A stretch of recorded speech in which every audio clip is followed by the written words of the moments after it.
Herr Dietrich und seine geheimnisvollen Rätsel. Der Brief im Kamin. Ein Hörspiel von Steffen Meyer. Herr Dietrich behauptete oft, Erinnerungen seien die höflichste Form der Lüge. Nicht, weil Menschen absichtlich logen, sondern weil sie sich selten an das erinnerten, was tatsächlich geschehen war. Sie erinnerten sich an das, was ihrer Meinung nach geschehen sein musste. Damals hielt ich diese Bemerkung für eine weitere seiner merkwürdigen Weisheiten. Später änderte ich meine Meinung. An einem verschneiten Winterabend waren wir Gäste des Barons Ludwig von Arensberg. Sein Herrenhaus lag abgelegen zwischen Wäldern und Hügeln. Seit dem Nachmittag fiel ununterbrochen Schnee. Die Straßen waren kaum noch passierbar. Außer Herrn Dietrich und mir befanden sich nur 4 weitere Personen im Haus. Die Tochter des Barons, Helena, sein Neffe Viktor, der Rechtsanwalt Dr. Stein und die langjährige Haushälterin Frau Kessler. Das Abendessen verlief zunächst ruhig. Der Baron wirkte jedoch ungewöhnlich ernst. Mehrmals bemerkte ich, wie die übrigen Gäste ihn aufmerksam beobachteten. Schließlich stellte er sein Weinglas ab. »Morgen werde ich mein Testament ändern.« Für einen Augenblick herrschte Stille. »Der Entwurf liegt bereits in meinem Arbeitszimmer.« Niemand antwortete, doch die Anspannung war plötzlich spürbar. Der Baron lächelte schwach. »Die Einzelheiten gehen allerdings nur meinen Anwalt etwas an.« Dr. Stein nickte. Mehr wurde nicht gesagt. Kurz darauf begaben wir uns in den Salon. Draußen peitschte der Wind gegen die Fenster. Im Kamin brannte ein Feuer. Man sprach über belanglose Dinge. Doch immer wieder bemerkte ich nachdenkliche Blicke. Etwa eine halbe Stunde später entschuldigte sich der Baron. Er wolle noch einige Unterlagen aus seinem Arbeitszimmer holen. Niemand schenkte dem besondere Beachtung. Er verließ den Raum. Die übrigen Gäste blieben zurück. Wenige Minuten später hörten wir einen lauten Ruf. Er kam aus Richtung des Arbeitszimmers. Sofort eilten wir hinaus. Als wir den Raum erreichten, stand die Tür offen. Der Baron war unverletzt, doch sein Gesicht war bleich. »Das Testament«, er deutete auf den Kamin. Zwischen den glimmenden Holzscheiten lagen verkohlte Papierreste. Offenbar war das Dokument verbrannt worden. Für einige Sekunden sprach niemand.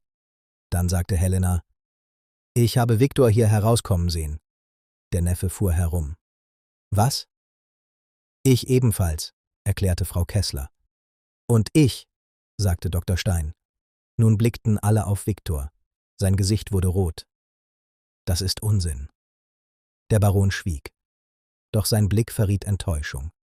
Die Situation schien eindeutig. Nur Herr Dietrich wirkte nicht überzeugt. Er nahm seine Pfeife aus dem Mund und betrachtete die Papierreste. Dann stellte er eine Frage. Wer hat Herrn Viktor tatsächlich gesehen? Die Anwesenden blickten einander an. »Wir alle«, antwortete Helena. Dietrich nickte nur. Später untersuchte er das Arbeitszimmer. Er betrachtete die Tür, die Fenster, den Kamin. Dann sprach er lange mit jedem Einzelnen. Zunächst verstand ich nicht, wonach er suchte. Die Aussagen schienen übereinzustimmen. Alle waren überzeugt, Viktor kurz vor dem Fund des verbrannten Dokuments aus dem Arbeitszimmer kommen gesehen zu haben.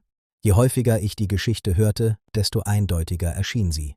Herr Dietrich hingegen wurde zunehmend nachdenklicher. Schließlich versammelte er alle Anwesenden erneut im Salon. Draußen fiel noch immer Schnee. Im Kamin knackten die Holzscheite. Herr Dietrich stellte seine Pfeife auf den Kaminsims. Herr Viktor hat das Testament nicht verbrannt. Sofort entstand Unruhe. Helena schüttelte den Kopf. »Aber wir haben ihn doch gesehen.« »Nein«, sagte Dietrich ruhig, »das glauben Sie lediglich.« Niemand verstand. Dietrich sprach weiter. »Ich habe jeden von Ihnen einzeln gefragt, was genau er gesehen hat.« Er blickte zu Frau Kessler. »Sie sahen eine Gestalt den Flur entlang gehen.« Die Haushälterin nickte. »Ja.« »Konnten Sie das Gesicht erkennen?« »Nein.« Dietrich wandte sich Helena zu. »Und Sie?« Sie zögerte. »Nicht wirklich.« Sie hörten jedoch jemanden sagen, dass es Viktor gewesen sei. Helena blickte überrascht auf. »Ja«, nun sah Dietrich zu Dr. Stein. »Und Sie waren die erste Person, die seinen Namen erwähnte.« Der Anwalt erstarrte. Im Raum wurde es still. »Als die Gestalt das Arbeitszimmer verließ«, fuhr Dietrich fort, »sagten Sie laut: »Herr Viktor, Einen Augenblick bitte. Niemand sagte etwas. In diesem Moment nahmen alle anderen an, die Person müsse Viktor gewesen sein. Der Anwalt wurde blass. Das beweist gar nichts. Doch, sagte Dietrich, denn niemand hat Herrn Viktor tatsächlich erkannt. Er machte eine kurze Pause. Alle erinnern sich lediglich daran, dass jemand seinen Namen genannt hat. Langsam begann ich zu verstehen. Die Erinnerung der Anwesenden war nicht durch Beobachtung entstanden. Sie war durch eine Annahme entstanden. Und je öfter darüber gesprochen wurde, desto sicherer erschien sie. Dietrich nahm seine Pfeife wieder auf. Sie wussten, dass der Baron seine Entscheidung ändern wollte. Er blickte Dr. Stein direkt an. Und sie wussten auch, dass Herr Viktor sofort verdächtigt werden würde. Der Anwalt schwieg. Sie verbrannten das Dokument und sorgten anschließend dafür, dass alle dieselbe Erinnerung erhielten. Die Stille wurde unangenehm. Schließlich senkte Dr. Stein den Blick. Der Baron wollte mich aus seinem Testament streichen.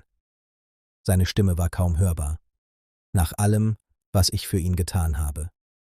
Niemand antwortete. Langsam ließ er sich in seinen Sessel sinken. Mehr war nicht nötig.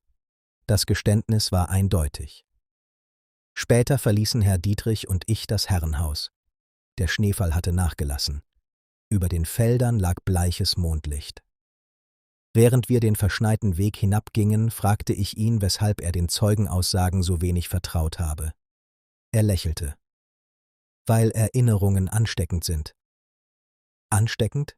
Er setzte die Pfeife an den Mund. Ein Mensch irrt sich. Er blickte in die Dunkelheit. Und kurz darauf erinnern sich alle anderen an denselben Irrtum. Dann ging er schweigend weiter. Und wie so oft hatte ich den Eindruck, dass Herr Dietrich nicht Verbrechen aufklärte, sondern Gewissheiten.